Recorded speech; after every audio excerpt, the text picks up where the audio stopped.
When I saw my husband holding the weekend bag I had hidden in the back of the closet, my heart skipped, not because he had found it, but because I knew he would ask questions I couldn't answer. He turned the worn leather handle in his hand, a puzzled expression settling over his face, and I felt my breath catch. "Why is this here?" he asked softly, almost too softly, as if raising his voice might make the answer worse. I froze where I stood in the doorway, unable to move, watching his fingers trace the zipper, sliding it open just enough to reveal a scarf that wasn't supposed to be there. My scarf. The one I had worn the day everything started. He pulled it out, the pale fabric slipping through his hands like water, and I could see the crease forming between his brows as his mind worked over the pieces he didn't yet understand.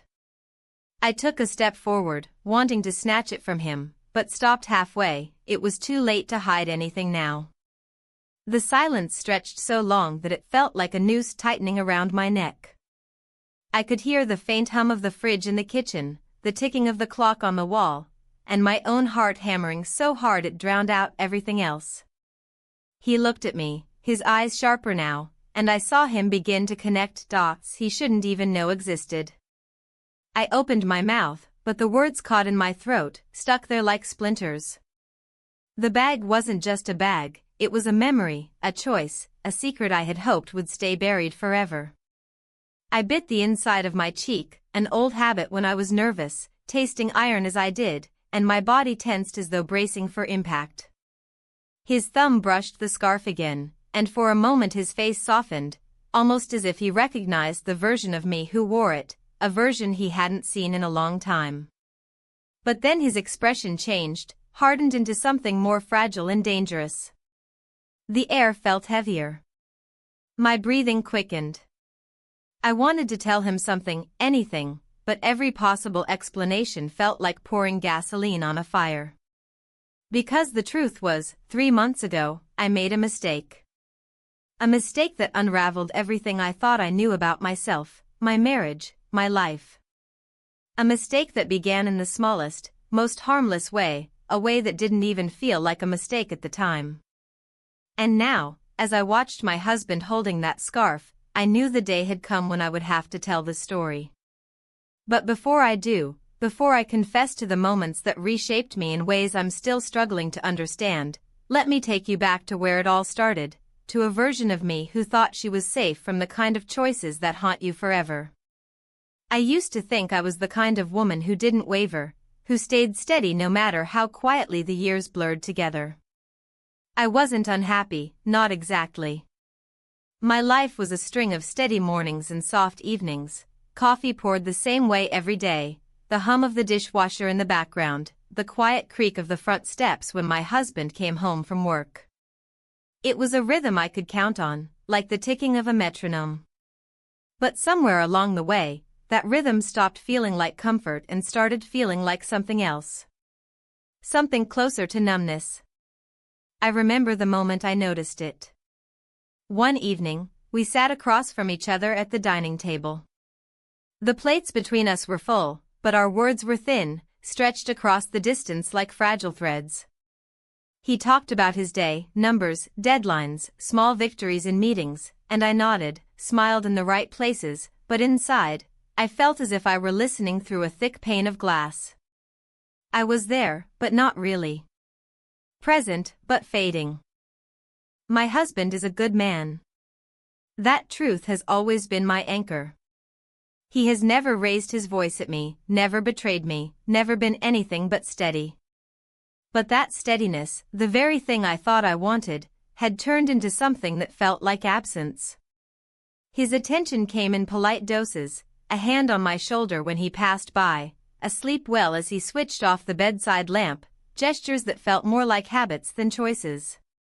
I longed for something more, even though I couldn't admit it out loud. The craving didn't hit me all at once. It crept in slowly, like water seeping under a door. At first, it was just a thought, the faint ache when I noticed a couple holding hands on the street, the pang when I watched a movie and felt the character's closeness more vividly than my own.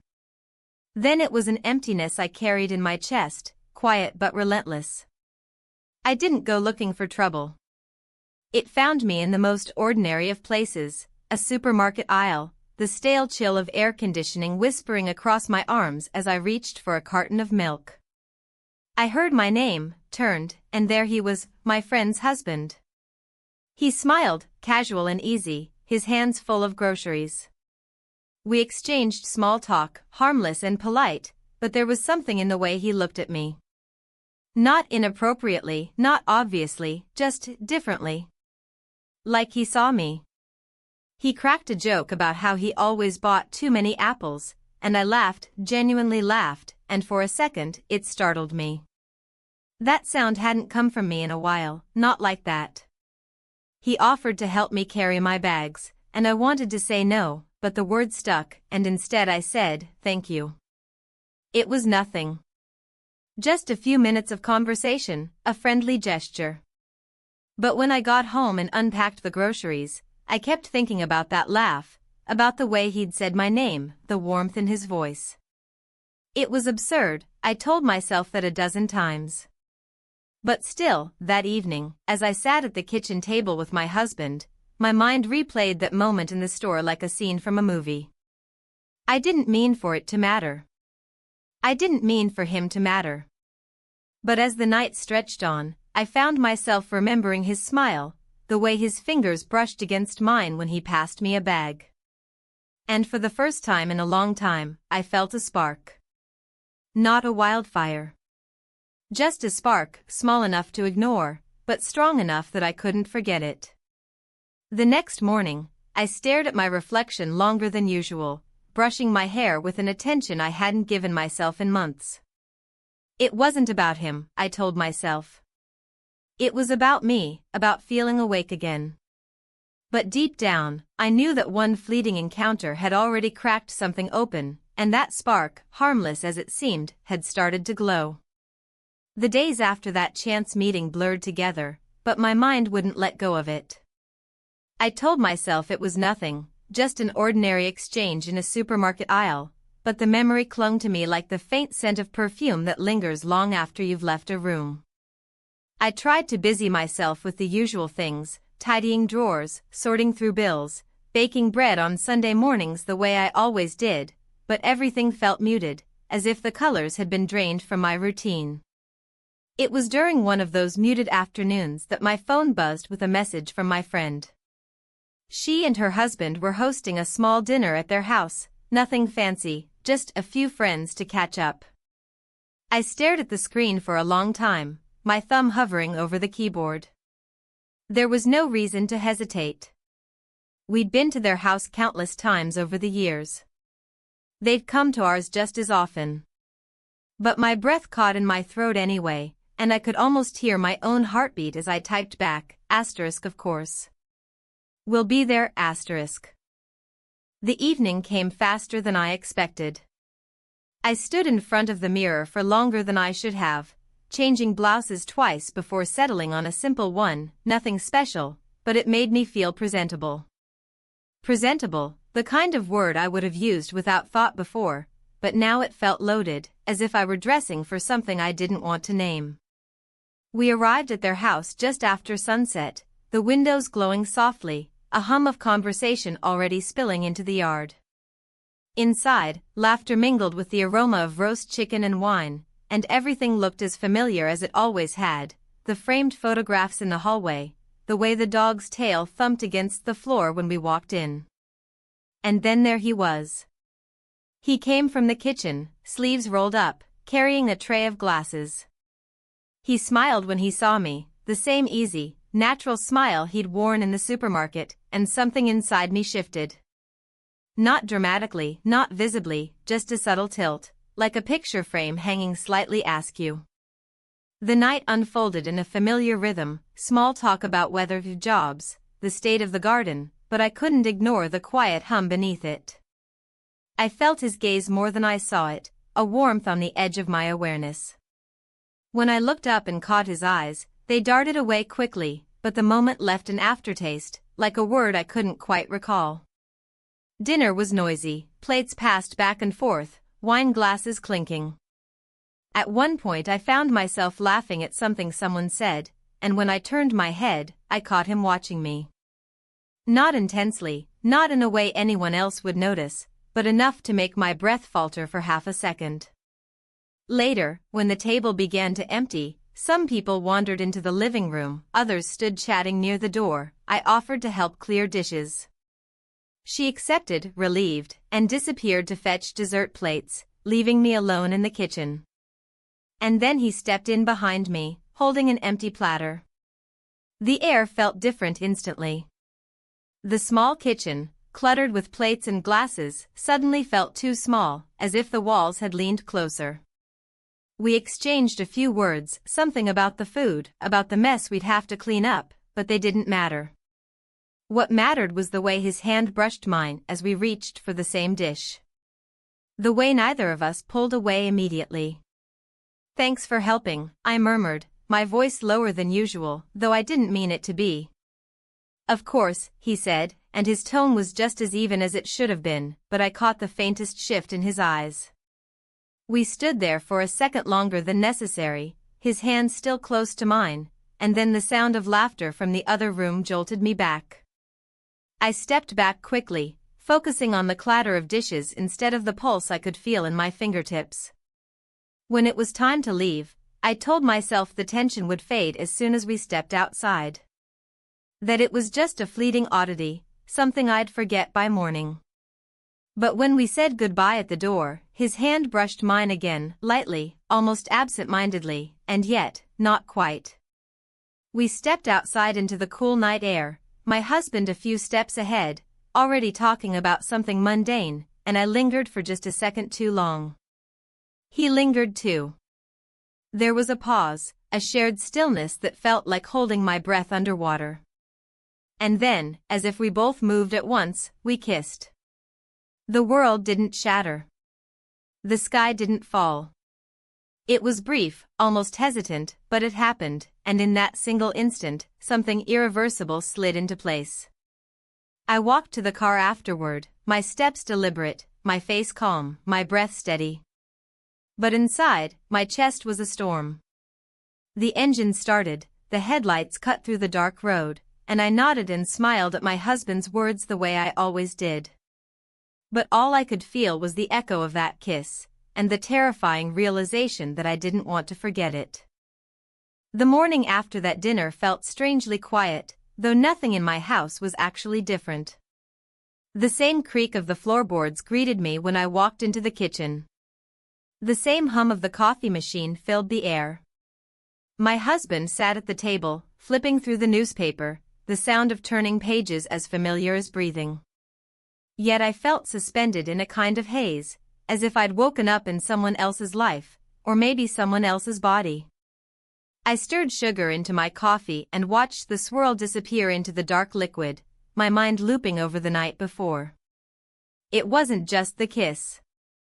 It was the space between us before it happened, the pause, the mutual stillness that told me we had both decided to cross that invisible line. My fingers tightened around the spoon, and I wondered, almost absurdly, if he was thinking about it too. I told myself not to dwell. It was a mistake, I whispered under my breath while my husband folded the corner of a page. He didn't hear me. He didn't even look up. And for a moment, I felt a pang of relief that he hadn't. All day, I kept busy. Laundry, cleaning, grocery shopping, the usual rituals that usually kept my mind grounded. But nothing seemed to stick. My thoughts drifted back, unbidden, to that brief kiss. I tried to frame it as an accident, an impulse, a single misstep that could be easily corrected if I ignored it hard enough. But the truth, no matter how much I didn't want to name it, was that it didn't feel like an accident. It felt like the first domino in a line I wasn't sure I could stop from falling. 2 days passed before I saw him again. It wasn't planned. It wasn't even supposed to happen. I had gone into town to run errands, and there he was, across the street, carrying a paper bag with what looked like bread sticking out the top. He noticed me before I noticed him. He smiled, the same easy smile, and my breath caught even though I tried to steady it. We met halfway, on the corner by the bakery. The small talk came first, safe and ordinary, asterisk how have you been? Busy week, asterisk, the kind of words that would sound meaningless to anyone else.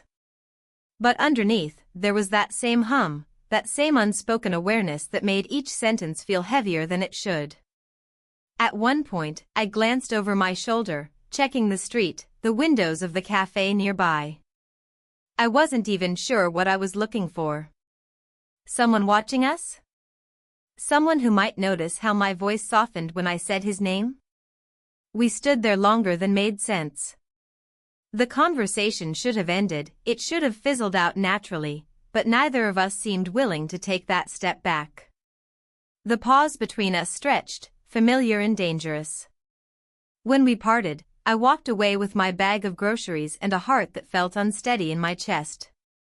I didn't look back, but I didn't need to. I knew that if I had, he would still be standing there, watching. That evening, I sat on the couch while my husband watched television. The glow of the screen flickered across his face as he leaned back, his attention on a show we'd watched dozens of times before. I tried to focus on the plot, but the words didn't land. My mind was still outside that bakery, still caught in that pause, still thinking about him. I told myself again, silently, firmly, that it needed to stop. That I could walk away from this with just one kiss, one mistake. But I couldn't deny the way my body betrayed me. Every time my phone lit up, my breath caught, half expecting a message. Every time the doorbell rang, my heart jumped, thinking absurdly it might be him. 3 days later, we ran into each other again, this time at the market. The kind of coincidence that might not have been coincidence at all, though I didn't dare ask. He approached me with that same calm warmth, and we stood by the produce section, surrounded by crates of apples and pears, talking about nothing and everything. It was there, in that public, ordinary place, that I realized something I hadn't dared to admit before. I didn't want to forget the kiss. I didn't want to erase the tension that had begun to fill the air between us. I should have wanted to. I should have been desperate to rewind, to go back to the safety of before. But instead, I found myself leaning into the spark of it, like leaning into the sun after a long winter. That night, I lay awake long after my husband fell asleep, his steady breathing beside me like a metronome. I stared at the ceiling, my thoughts scattered and sharp. I kept seeing that look in his eyes when we spoke, not bold, not obvious, but there, steady and unshakable. I turned over, pulled the blanket up around my shoulders, and told myself one last time that I could stop this. That if I ignored it, if I stayed busy, if I kept my distance, it would fade. But as I closed my eyes, I knew I was lying to myself. Because deep down, I didn't want it to fade at all. The car ride home from the market that day felt longer than usual, even though the streets were nearly empty. I sat in the passenger seat, my hands folded tightly in my lap, as if I could hold myself together with that one gesture. My husband drove, humming quietly along with a song on the radio, and I stared out the window, watching the bare branches of trees blur into a gray smear. I wondered if he could sense the tension inside me, or if I was still doing a good job of covering it. For the next few days, I became meticulous about my routine. I convinced myself that if I filled my time with ordinary tasks, I could smother whatever had begun to take root. I cleaned out drawers that hadn't been touched in months, rearranged the spice rack, even scrubbed the grout in the kitchen tiles. All the while, I moved through the house with a kind of restless energy, hoping to quiet my own thoughts. But nothing really worked. Because beneath that surface, the memory of him hummed like an electrical current. It was there in the quiet moments, when I stirred sugar into my tea, when I folded a towel fresh from the dryer, when I looked at the clock and realized how much time had passed with me doing nothing but thinking. I didn't see him for nearly a week after that market encounter. I told myself it was good, necessary even. Distance would help. Distance would cool whatever this was. But the truth is, with each day that passed, my anticipation only grew sharper. And then, one evening, we found ourselves in the same place again. It wasn't a planned dinner or a casual errand, it was a small gathering at a friend's house, the kind of thing we'd been invited to 100 times before. I told myself it would be fine. I told myself I could handle being near him, that I could act as if nothing had happened. When we arrived, the living room was full of soft conversation and clinking glasses. I made small talk, smiled when it felt appropriate, and kept my voice light. But when he walked in, I felt the shift immediately, the way my chest tightened, the way my fingers curled slightly around the glass I was holding. He didn't look at me right away, but when his eyes finally met mine, there was a moment, a fraction of a second, when the noise in the room seemed to fade. Hours later, when the gathering began to thin and people started putting on coats, I caught sight of him near the door. My husband was chatting with someone about a new tool he wanted to buy, his voice warm and easy, and I suddenly felt a pang of guilt so sharp it made my stomach tighten. We left a few minutes later. The night air was cold, the kind that sharpens your breath, and as we walked to the car, I heard footsteps behind us. It was him. He smiled when I turned, that same familiar calmness, and said, "Need a ride?" "I'm heading the same way." My husband hesitated but ultimately declined, patting the roof of our own car, saying we'd be fine. He climbed in, and I stood for a second longer, caught between politeness and something else entirely. Later that week, he offered me a ride again. This time, my husband was working late, and the offer came casually, almost offhand. "I'll be passing your street anyway," he said, as if it was nothing. I agreed. The car smelled faintly of pine, maybe from one of those little air fresheners, and the hum of the engine was the only sound at first. The radio was off, and I realized how heavy silence can feel when there are too many words left unsaid. He asked me how I'd been, and I answered, but the conversation didn't really matter. What mattered was the way his voice softened when he spoke, the way my breath caught when his hand brushed the gear shift too close to mine. We stopped in front of my house, but neither of us moved right away. The street was quiet, the windows of nearby houses glowing faintly, and I felt as though we were suspended in some fragile space where time slowed. I fiddled with the strap of my bag, searching for something to say, something ordinary, something to break the tension. But the words didn't come. Instead, we just sat there, the air between us thick with the weight of everything we weren't saying. And when I finally reached for the door handle, I caught my reflection in the side mirror, a version of myself I barely recognized. I stepped out of the car, my legs oddly unsteady, and turned back to say thank you. But the look in his eyes stopped me for a fraction of a second longer than it should have. When I closed the door behind me and walked toward the house, I realized I hadn't just accepted a ride. I had accepted the fact that I had already changed. Inside, the house was quiet. My husband wasn't home yet. I set my bag down on the kitchen counter and leaned against it, my hands pressed flat against the cool surface, my breath uneven. I knew then that this wasn't a passing flicker, something I could bury under routine and chores. It was something deeper, something that had already settled into me. And that realization terrified me almost as much as it thrilled me.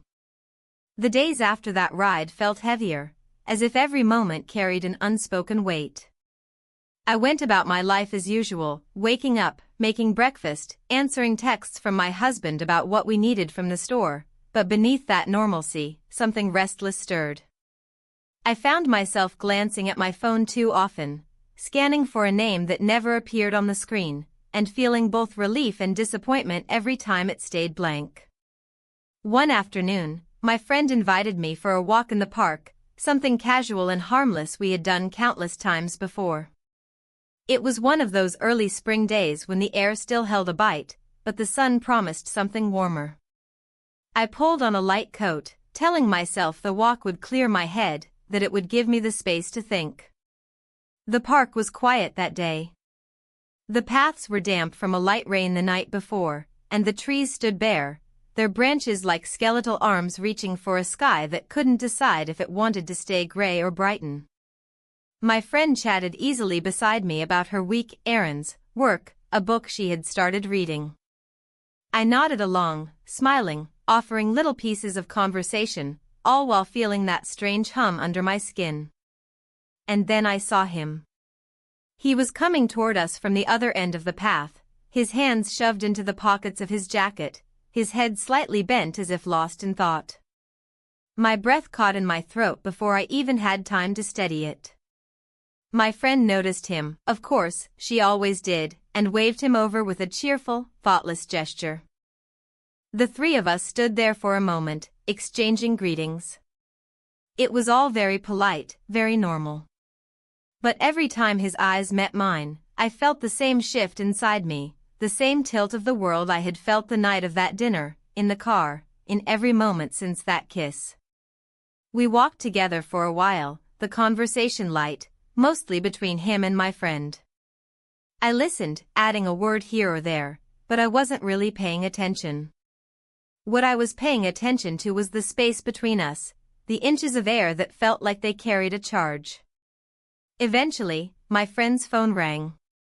She stepped aside to take the call, her voice dropping low as she turned her back to us. That left just the two of us, standing by the edge of the path, the sound of distant birds the only thing filling the silence. He looked at me then, really looked, and for a moment I forgot to breathe. He said something small, ordinary, I can't even remember the exact words, but the tone was different, softer, as though there was something layered beneath it that we both understood but wouldn't name. I should have stepped back. I should have said something safe and neutral, should have let that moment dissolve. But instead, I stayed. It happened the way a breath escapes before you even know you've taken it. 1 second, there was space between us, and the next, there wasn't. We kissed. This one felt different. It wasn't a fleeting brush or an almost accident. It wasn't something that could be dismissed as a lapse in judgment. It was deliberate, real, and when it ended, the silence afterward felt deafening. My friend turned back then, still talking into her phone, oblivious to what had just happened. I stepped away, my pulse hammering in my ears, my breath caught in my chest. The rest of the walk passed in a blur. Words were spoken, jokes were made, but none of it landed. All I could think about was the feel of that kiss, the knowledge that it couldn't be undone, and the certainty that something had shifted in a way that would never shift back. That night, I stood in the bathroom brushing my teeth, staring at my reflection in the mirror. My face looked the same. My hair was the same. To anyone else, I was exactly who I'd always been. But I knew better. Because that kiss, that second one, didn't feel like a mistake. It felt like a choice. The day after that second kiss, everything around me looked exactly the same, but I couldn't shake the feeling that nothing actually was. The walls of my house, once comforting, felt closer somehow, as if they were holding a secret I couldn't keep hidden forever. My husband moved through the morning as he always did, pouring coffee, gathering his things for work, his familiar voice filling the kitchen with small talk about weather and schedules. I answered when needed, but each word tasted strange in my mouth. I told myself over and over that I had to find a way to stop whatever this had become. I thought if I repeated it enough, it might sink in, might become true. But every time I tried to focus on what I should do, my thoughts drifted back, to the walk in the park, to the moment my friend turned away for just long enough, to that kiss that had erased the thin wall I'd built around myself. A few days later, my friend mentioned it in passing, almost as an afterthought. She and her husband owned a small cabin by the lake, a quiet retreat they rarely visited outside of summer. She said they'd been talking about opening it up again, airing it out before the warmer months came. I listened, nodding along, not thinking much of it at first. And then, almost casually, he brought it up when I saw him the next time. "We should drive up before anyone else," he said, his tone light, like he was suggesting something entirely practical. Just to check on things. Make sure the place survived the winter. The words hung between us. Practical on the surface, yes. Innocent, if anyone else had been listening. But there was something underneath that suggestion, and we both knew it. I hesitated, but I didn't say no. Maybe I should have. Maybe the hesitation was the answer I needed, but I pushed it aside. I told myself it was just a favor, a harmless trip. I could frame it that way in my mind and live with it. When I got home, I tried to think of reasons to say no. I stood in the kitchen, staring at the counter, rehearsing sentences in my head. But when my phone buzzed later with the details, the time, the plan, I found myself typing that works before I'd even fully decided to go. The morning of the trip arrived, and I woke early, long before the alarm. My husband was still asleep, his breathing steady, and I sat on the edge of the bed for a long time, my hands resting on my lap, my heart loud in the quiet. The drive to the lake was longer than I remembered, and the silence in the car was thicker than anything we'd shared before. We spoke occasionally, about the road, about the weather, about things that didn't matter. But beneath every word was something unsaid. I kept my gaze on the window, watching the landscape shift from suburbs to winding roads lined with trees still bare from winter. I could feel his eyes on me now and then, quick glances he didn't think I noticed. At one point, he turned on the radio, a low hum of music filling the silence, but it didn't change the tension. Nothing could.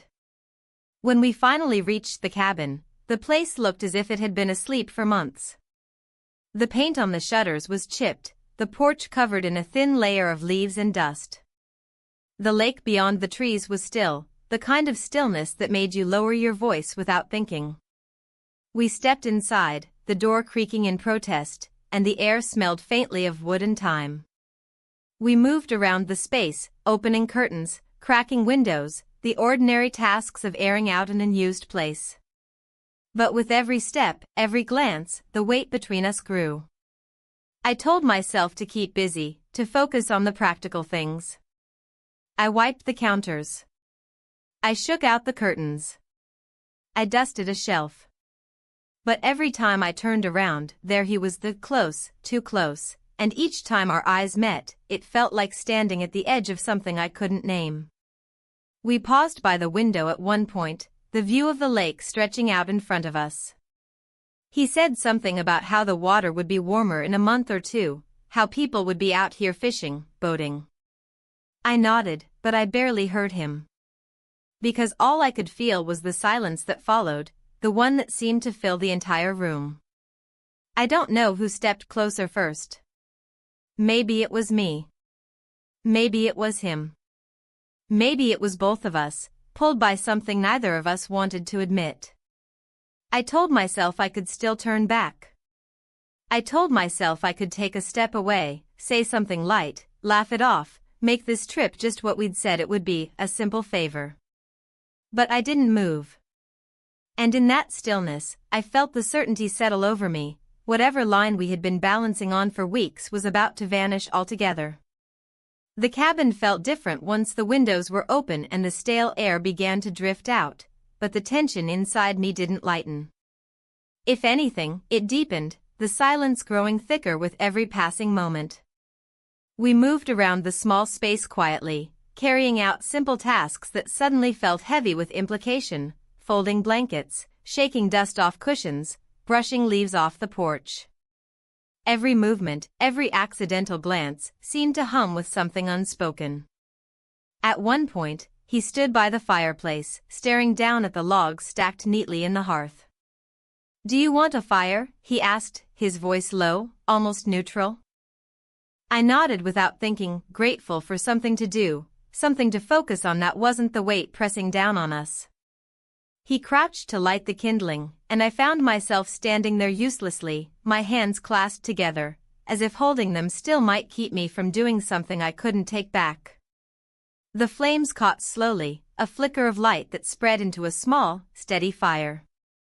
The crackle filled the room, a quiet sound that seemed louder than it should have been. I watched the flames curl upward, mesmerized by their slow, inevitable growth. I sat down on the edge of the sofa, my hands smoothing over the fabric, tracing patterns I wasn't even aware of. He stayed by the fireplace for a moment longer, then turned and looked at me. That look felt like a question, one I didn't know how to answer, and maybe didn't want to. We didn't speak much after that. There was nothing left to say that wouldn't break the fragile balance we were standing on. Instead, there were glances, small, hesitant, then longer, more deliberate. There were moments when one of us would shift closer without quite meaning to, then stay there, as if testing how far we could go before stepping back. I kept thinking about the kiss in the park, the one that had felt like a choice. This felt like another choice entirely, bigger, heavier, one that couldn't be brushed aside later. I thought about my husband, about the years we had built together, about the quiet life we shared. But that thought didn't stop me from staying in that room. I don't know when the distance closed, only that it did. At first, it was just a step closer, then another. The space between us seemed to dissolve, as if it had been waiting for this all along. The fire kept burning, its warmth spilling across the room, and we were suddenly standing too close to pretend it was an accident. And then, there was no more hesitation. We spent the night together. The hours that followed blurred, not because they lacked detail, but because every detail felt too sharp, too heavy to hold all at once. The crackle of the fire. The creak of the floorboards. The weight of my own breath as I realized, fully and undeniably, what I had done. I woke before dawn, the room still dim, the fire long since reduced to embers. The cabin was quiet in that eerie way that only comes in the very early morning, when even the birds haven't started their day yet. I sat up slowly, my body stiff, my heart racing in a way that felt more like dread than excitement. I looked around the small room, the sofa, the windows, the walls that had witnessed more than I'd ever planned to let them see, and felt the crushing reality settle over me. This wasn't just a mistake.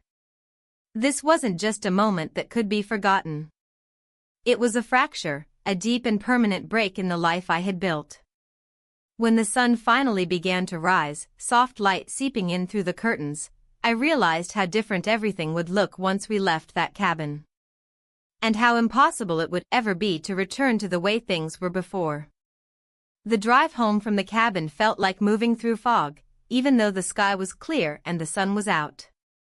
The road wound back through stretches of forest and quiet towns, but I barely saw any of it.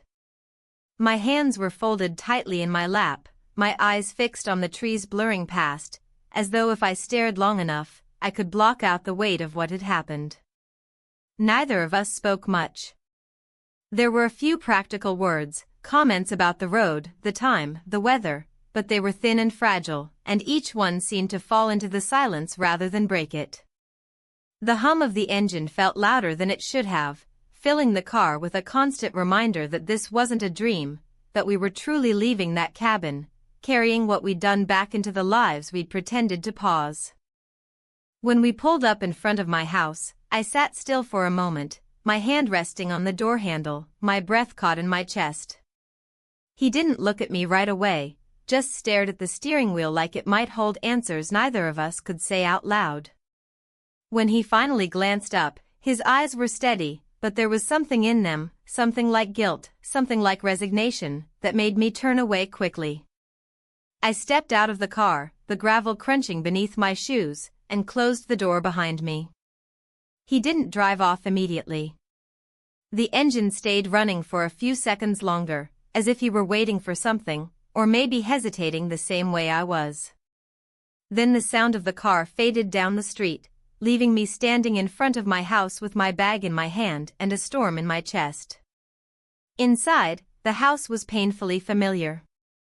The same coat hanging on the hook by the door, the same pile of unopened mail on the kitchen counter, the same faint smell of last night's dinner lingering in the air. It was like stepping onto a stage set for a life I was no longer sure belonged to me. I went through the motions. I unpacked my bag, folding the clothes neatly, as though that small act could bring order to the chaos in my head. I washed my hands, watching the water swirl down the drain. I wiped the counter, even though it didn't need wiping. When my husband came home later, his voice filled the house with the same easy rhythm it always had. He asked how my day had been, kissed my cheek, talked about something that had happened at work. I nodded, I smiled, I replied when needed. Every word felt like a carefully placed stone, building a wall around what I couldn't let him see. But there were moments when I caught myself staring at him too long. Moments when I wondered if he could tell something was different, if my smile didn't quite reach my eyes, if my laugh sounded thinner.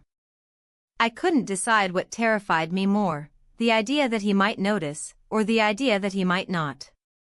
That night, lying in bed beside him, I stared at the ceiling, the dark pressing in from all sides. His breathing was steady, his presence warm beside me, but I felt like I was miles away, like there was a pane of glass between us. In the days that followed, I tried to fold myself back into my old life. I did the grocery shopping, cooked dinners, called friends, replied to messages. But everything felt slightly off, as if the world had tilted just enough that I couldn't find my footing again. Every memory of the cabin lived in me like a shadow. It wasn't loud, it didn't shout for attention, but it was there, behind every smile, every chore, every moment of quiet. I told myself I had to lock it away, that no one could know, that I could carry this alone and pretend it hadn't happened. But even as I told myself that, I realized I couldn't stop replaying the smallest details, the creak of the floor, the smell of wood smoke, the way the room looked when the sun came up. And I couldn't stop wondering what it meant for everything else in my life, the marriage I'd built, the trust one had broken, and the person I thought I was, before all of this began. The invitation came from my friend the way it always did, casual, cheerful, and completely ordinary. A dinner at their house, nothing special, just a few of us catching up. I stared at the message longer than necessary, my stomach tightening as though the words carried more weight than they should. I couldn't say no. There wasn't a reason I could give, nothing that wouldn't raise questions.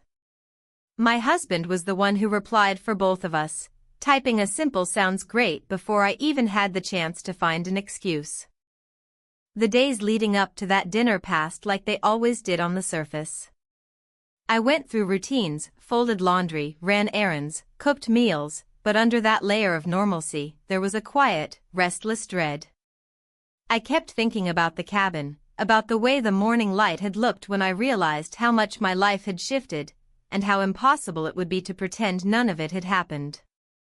The evening came, as evenings always do, and I found myself standing in front of the mirror again, brushing my hair with slow, careful strokes. I chose clothes that were simple enough not to draw attention but neat enough not to look like I hadn't tried. It was a pointless balance, one I knew wouldn't protect me from the tension waiting for me there. Their house looked the same as it always had, the front lights glowing warmly in the dusk, laughter audible before we even reached the door. I walked in, and everything felt painfully familiar, the smell of food in the oven, the dog's happy bark, the framed photos lining the hallway. And then I saw him. He was in the kitchen, sleeves rolled up, cutting bread with the same calm focus I had seen a dozen times before. But when his eyes met mine, just for an instant, the air shifted. It was subtle, something no one else would notice, but I felt it like a pulse beneath my skin. The dinner table was loud with conversation, plates passed around, wine poured generously.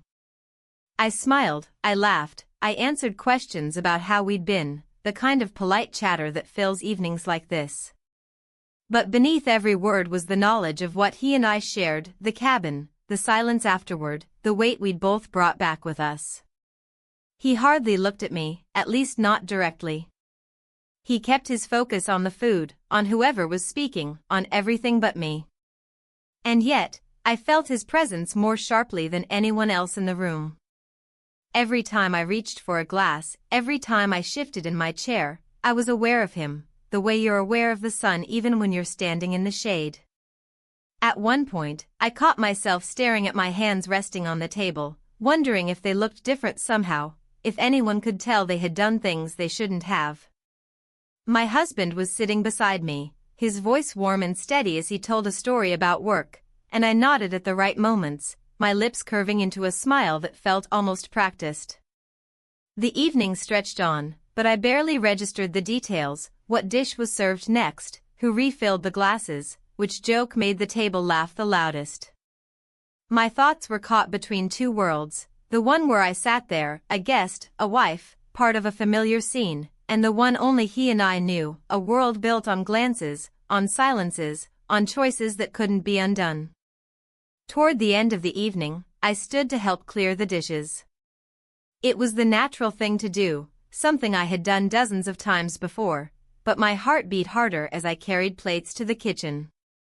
He was there already, rinsing a platter under the tap, his movements calm and ordinary.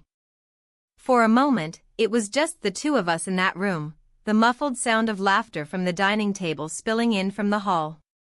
Our eyes met briefly, and in that look was everything we couldn't say aloud. Neither of us spoke.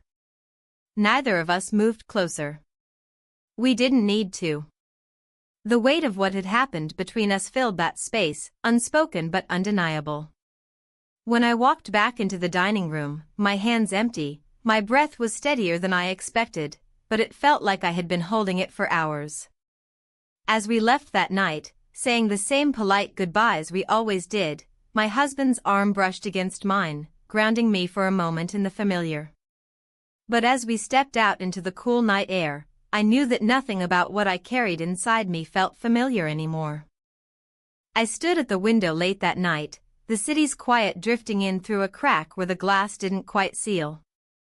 The streetlights painted the familiar shapes of trees and parked cars across the walls of my living room, and my own reflection hovered faintly on the glass, half real, half imagined. My husband was in the other room, his voice a distant hum as he got ready for bed. All around me, the house felt like a museum of our shared life, photographs arranged just so, worn blankets, little objects with private meanings, and for the first time I wondered how long I'd been walking through it on autopilot. My mind kept circling back to the dinner, to the way the laughter at the table had seemed both deafening and far away.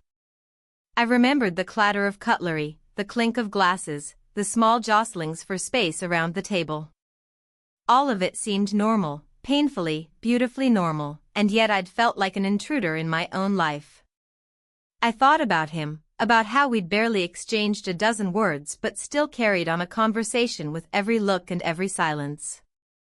I thought about my husband, how he'd reached for my hand as we left, squeezing it gently, a gesture that had once felt like everything and now felt both comforting and unbearable. I tried to tell myself that things could still go back. That the choices I'd made didn't have to define the rest of my life. I told myself that it was possible to draw a line under everything, to begin again. But I knew that wasn't true. I could feel it in my bones, in the restless ache in my chest every time I remembered the cabin, the long silences, the way I'd wanted something more even when I already had so much. There was a kind of clarity that came with that realization, not relief, not forgiveness, but a hard-edged honesty that left no room for fantasy. I thought of all the small ways I'd begun to drift from myself, the little lies, the forced smiles, the steady erosion of intimacy that I'd tried for so long to pretend I didn't feel. I wondered if he, my husband, would ever see it. If he already had.